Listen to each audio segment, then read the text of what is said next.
la rivière de l'Oust. Vous avez déjà entendu parler de ce nom-là, cette rivière? L'Oust? Non? J'ai jamais entendu parler de la rivière de l'Oust. La rivière de l'Oust, c'est ce qui passe à Malétroit, c'est aussi cette rivière qui sert à être le canal de Nantes à Brest. Canal quand même, pas l'Oust. D'accord? Plus loin, là-bas, il y a Saint-Laurent-sur-Oust, Saint-Martin-sur-Oust, Saint-Vincent-sur-Oust. Il y a des communes qui portent le nom de cette rivière. Et moi et mon collègue, ben voilà, et avec d'autres collègues aussi, donc, on a des collègues qui vont aller voir les agriculteurs, comme Samuel Cardin qui est derrière, que vous connaissez peut-être, pour certains, il y en a un qui est voisin justement.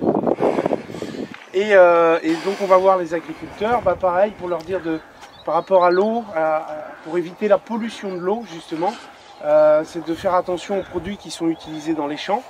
On a d'autres collègues qui vont aussi aller voir, vous savez, ceux qui s'occupent, Miss Cyriac, vous êtes bien placés, ceux qui s'occupent de l'entretien des parterres de fleurs, des espaces verts, des terrains de foot, les agents des communes.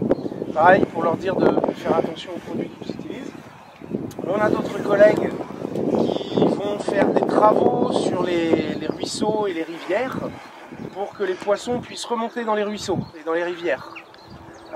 Et on a d'autres collègues qui s'occupent de planter des haies. Donc c'est une haies, c'est une rangée d'arbres et d'arbustes. Hein. Et ce sont les petits arbres qui sont devant vous que vous allez pouvoir planter. Et donc tout ça c'est fait pour éviter la pollution de la rivière Oust, pour améliorer cette rivière, parce que l'eau qui s'y trouve dans cette rivière, elle va servir. Vous savez à quoi elle peut servir cette eau?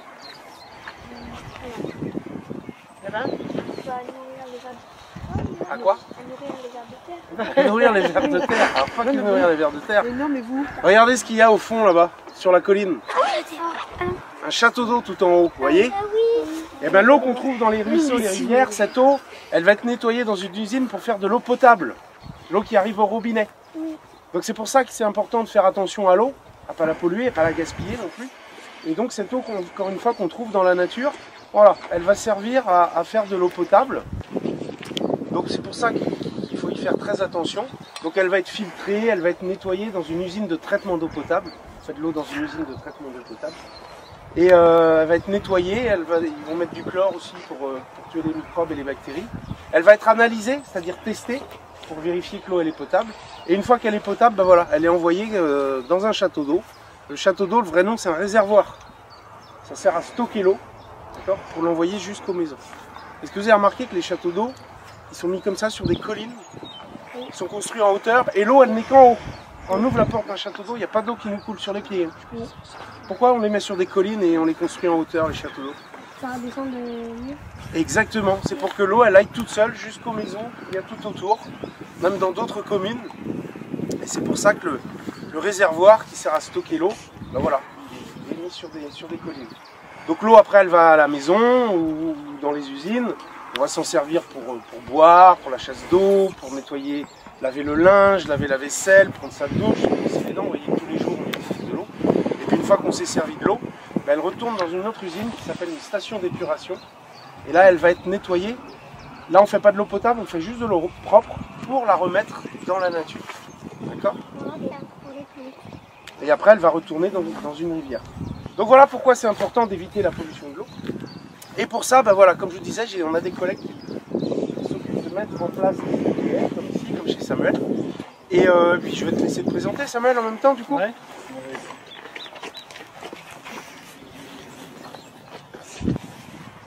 Bonjour à tous, donc c'est Samuel Cardin. Donc je suis agriculteur sur la commune. Là vous voyez la vache qui passe. Donc moi je fais du lait depuis 13-12 ans maintenant. Je suis aussi conseiller sur le Miss Cyriac, oui, peut-être des fois conseiller journaux. À l'école, en fin d'année, c'est pas pour le cours, c'est arrivé dans Une fois la première année, ouais, qui n'était pas là, ouais. Autrement, donc j'ai à peu près 75 vaches sur 90 hectares. Je fais beaucoup de l'herbe. Et aujourd'hui, pourquoi on met des haies en fait, c'est qu'il manque d'ombre en fait pour les vaches. Donc la fonction de haie, ça permet de faire de l'ombre. Ça permet aussi de faire un brise-vent en fait, comme aujourd'hui quand il y a beaucoup de vent. Ça retient l'eau et pour les petits insectes, tout ça, c'est très bon aussi. Et ça assèche moins nos pâtures en fait l'été quand il fait grand chaud. Au lieu de ramasser nos vaches, on peut les laisser à l'ombre au bord des champs. Donc vous avez vu Samuel, voilà, il vous a expliqué un petit peu pourquoi il plantait. Lui il plante parce que les haies, elles peuvent servir à plusieurs choses. Il a parlé de l'eau, c'est-à-dire que les haies, elles vont retenir et ralentir l'eau qui ruisselle. Vous savez, quand il pleut, l'eau elle va suivre la pente, on dit qu'elle ruisselle. D'accord ? Et l'eau qui ruisselle, voilà, ça va être retenu par les arbres, par les haies. D'accord ? Donc les haies, ça peut servir à ça, à retenir et ralentir l'eau qui ruisselle. D'accord ? Donc l'eau, elle peut s'infiltrer dans la terre pour rejoindre les nappes phréatiques. Si l'eau elle est retenue et ralentie par les haies, elle va moins rapidement vers les rivières, ça peut diminuer aussi les inondations. Voyez. Samuel nous a parlé de faire de l'ombre aussi, pour les vaches, pour les pâtures, ça fait plus de fraîcheur. Il évoquait aussi que ça fait brise-vent, c'est-à-dire que voilà, quand les arbres sont poussés, voilà, ça va couper le vent. D'accord ? Donc vous voyez que les haies, ça peut servir à plein de choses. Ça peut servir à quoi encore, selon vous, les haies? Ou les arbres en général? À séparer les champs. À séparer les champs, exactement. Alors à bien respirer, ça sert à faire de l'oxygène. Tu as complètement raison. Les arbres, ça va faire de l'oxygène. Pour faire de l'oxygène, les arbres, ils ont besoin de prendre du CO2 dans l'air, le dioxyde de carbone. Et en prenant le dioxyde de carbone, le CO2, quand on entend parler de pollution de l'air, on entend parler du CO2 qu'il y a dans l'air, dans la pollution de l'air. Et donc les arbres, ils vont prendre le CO2 de l'air pour faire de la sève élaborée, faire de la sève. Et quand ils font de la sève, eh ben, ça libère de l'oxygène. Donc les arbres, ça va servir aussi à faire de l'oxygène, tu as raison.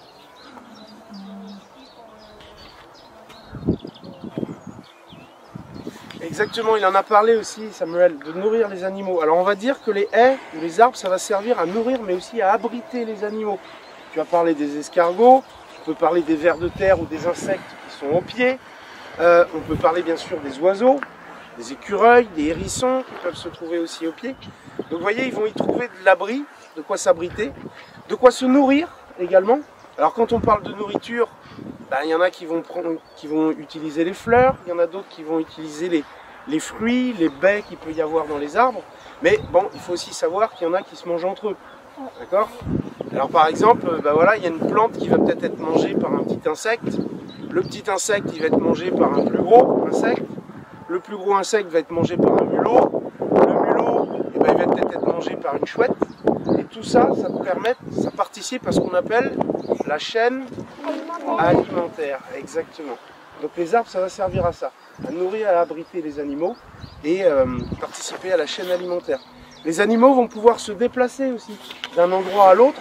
Imaginez bien que le chevreuil, lui, il ne va pas passer au milieu des grandes parcelles, il va plutôt suivre les haies qu'il peut y avoir sur le paysage. Et l'ensemble de ces haies, on appelle ça le bocage. Donc vous voyez que les arbres, ça sert à plein de choses. Avec le bois, on peut faire quoi sinon aussi? Oui. On peut se chauffer l'hiver. Ouais, le feu.